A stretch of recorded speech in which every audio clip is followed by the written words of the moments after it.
دراما الساحل الجنوبي. بورموث يصعق ليفربول 3-2، وفان دايك يهاجم التحكيم والفار.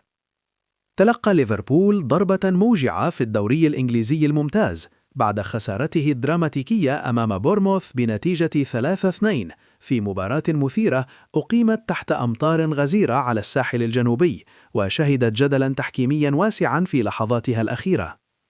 وأنهى بورموث سلسلة لا هزيمة للريدز التي امتدت إلى 13 مباراة في جميع المسابقات، مستغلا أخطاء دفاعية قاتلة أربكت حسامات الفريق الأحمر.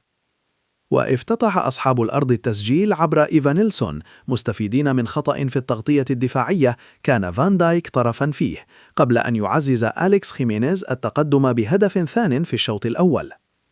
ورفض ليفربول الاستسلام، ونجح في العودة إلى أجواء اللقاء خلال الشوط الثاني، حتى أدرك التعادل في الدقيقة 80 عن طريق دومينيك سوبوسلاي، الذي أطلق تسديدة رائعة من ركلة حرة أشعلت المباراة من جديد.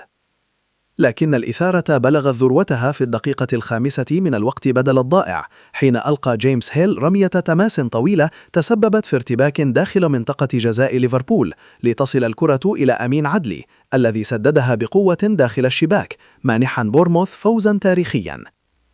ليلة لا تنسى في الساحل الجنوبي.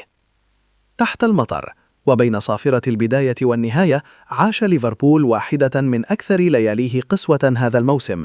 أخطاء، عودة، ثم صدمة متأخرة خطفت الحلم من بين الأقدام. وفي المقابل كتب بورموث فصلا جديدا في تاريخه، حين أسقط عملاقا بحجم الريدز، وأثبت أن كرة القدم لا تعترف إلا بالتركيز حتى الثانية الأخيرة.